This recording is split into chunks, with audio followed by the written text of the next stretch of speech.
Pemirsa, surat edaran SE Gubernur Bali nomor 4 tahun 2023 tentang tatanan baru bagi wisatawan mancanegara selama berada di Bali dikeluarkan untuk merespon maraknya ulah sebagian turis asing di Bali.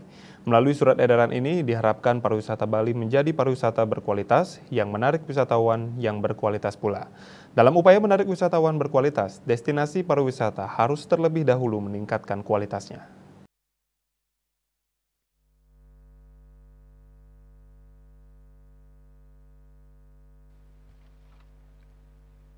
Ketua Indonesian Hotel General Manager Association (IHMA) DPD Bali Yoga Iswara menyampaikan, berbicara tentang pariwisata berkualitas, hal itu tidak berhubungan langsung dengan wisatawan. Kualitas pariwisata berhubungan erat dengan kualitas destinasi pariwisata itu sendiri dari aspek infrastruktur, kualitas produk, pelayanan, dan pengelolaan. Yoga Iswara juga hendak meluruskan pemahaman bahwa wisatawan berkualitas bukanlah wisatawan yang spending atau pengeluaran wisatanya lebih banyak maupun stay atau menginapnya lebih lama. Yang berhubungan dengan kualitas itu adalah bagaimana produk, pelayanan, pengelolaan, infrastruktur inilah yang harus berkualitas untuk menciptakan sebuah kepuasan wisatawan. Nah, kalau wisatawannya puas, tentunya dia akan spending lebih banyak.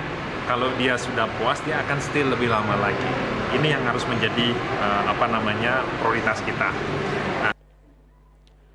Yoga Iswara juga menambahkan pariwisata bersifat inklusif yang berarti bisa dinikmati siapa saja tanpa diskriminasi. Oleh karena itu, prioritas pelaku pariwisata dan pemangku kepentingan terkait saat ini adalah meningkatkan kualitas destinasi pariwisata. Purnawan, Bali TV.